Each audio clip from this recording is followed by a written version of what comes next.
Bonjour,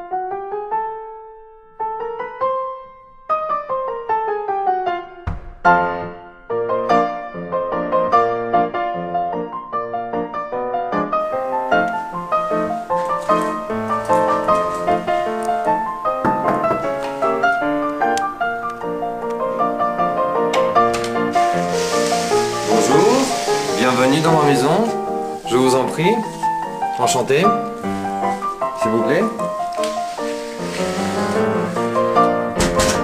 Bien, comment ça va?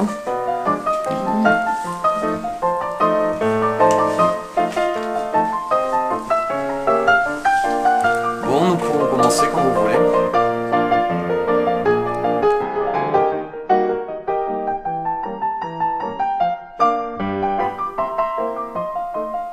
Je suis Ovide de Crowley, docteur en psychiatrie, mais surtout connu pour le fait d'appartenir au mouvement de l'école nouvelle et d'être le créateur de la méthode de Crowley.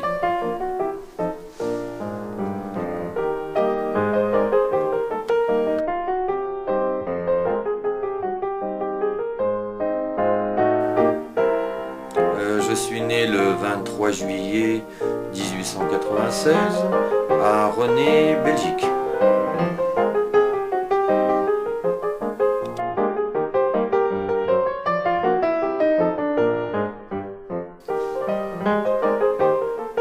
J'ai eu une enfance très heureuse.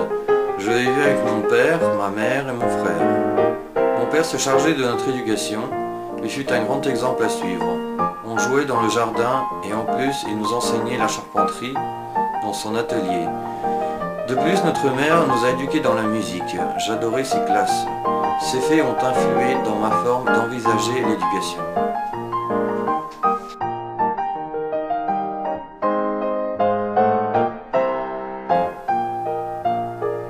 J'ai toujours senti de l'amour envers les enfants.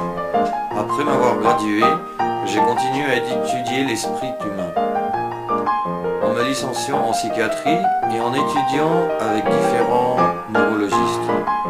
Mon frère, de petit, eut la méningite et souffra d'irréversibles dommages cérébraux. Et pouvoir l'aider fut toujours une motivation pour moi. J'ai commencé à traiter les enfants avec des problèmes anormaux, dans ma propre maison. Ainsi tout commença.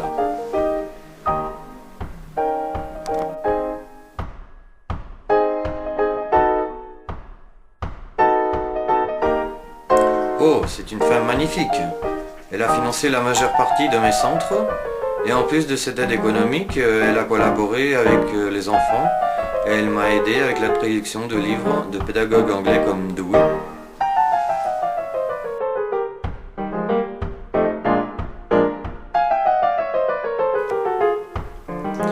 Bon, tout ça a été éclairci. Je ne veux pas que cette interview se tourne potin. Comme j'ai déjà dit, j'ai confirmé cette idylle dont je suis très orgueilleux. Nous nous sommes écrits et toutes ces choses. Mais j'ai enfin compris qu'à qui j'aime, c'est à ma femme. Elle m'a pardonné.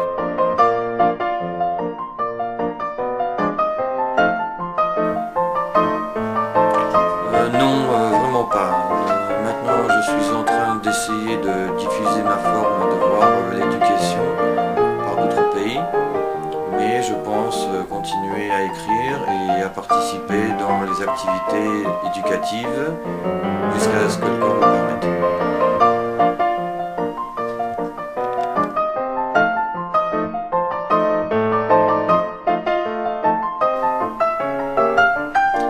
C'est une forme d'enseignement d'apprentissage fondée dans le caractère global de la perception et de toute l'activité mentale. On part des opérations complexes pour procéder après à l'analyse d'éléments que ces opérations impliquent.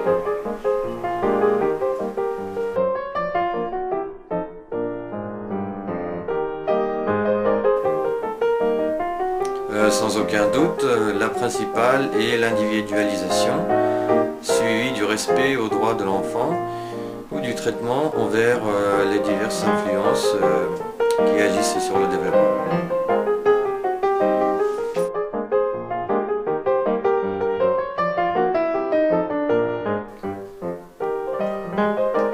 Dans la globalisation, ou sur le mode par lequel l'enfant perçoit ce qui l'entoure d'une façon globale et dans l'intérêt.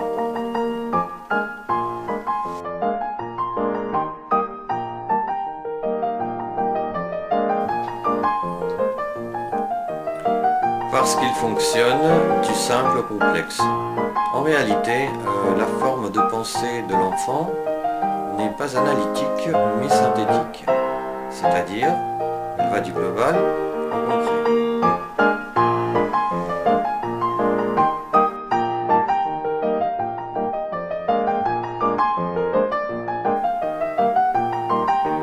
Parce que, comme j'ai dit, un des principes de ma méthodologie est l'intérêt, et avec cela j'ai obtenu ce propos.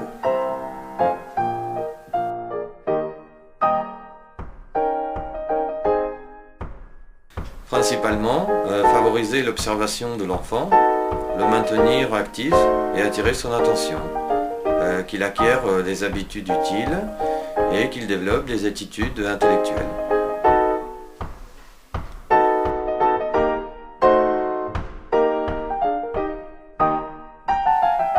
C'est le devoir de la société de mettre l'enfant dans les meilleures conditions possibles pour son éducation. Et l'école doit s'adapter en tenant compte des changements qui se produisent dans les élèves.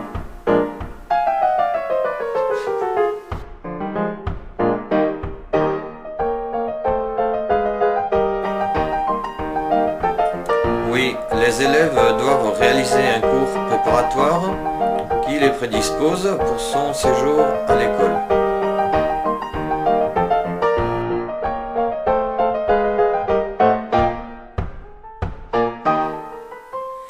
Ce fut une grande occasion pour mettre en pratique les centres d'intérêt et terminer de profiler ma théorie.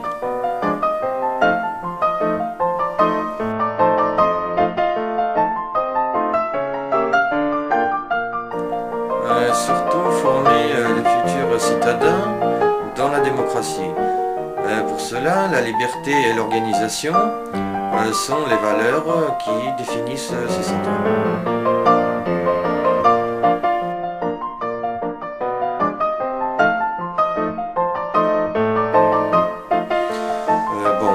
Comme j'ai déjà dit, je crois que j'ai réuni de très bonnes idées et maintenant c'est le moment de les faire connaître.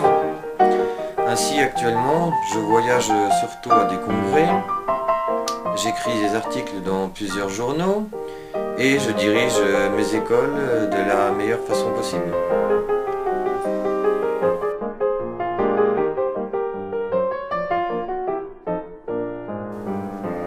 Bien sûr, il paraît que quelques écoles se sont mises en marche, basées dans ma méthode, en plusieurs pays de l'Amérique du Sud, d'Asie et d'Europe. J'en suis très fier.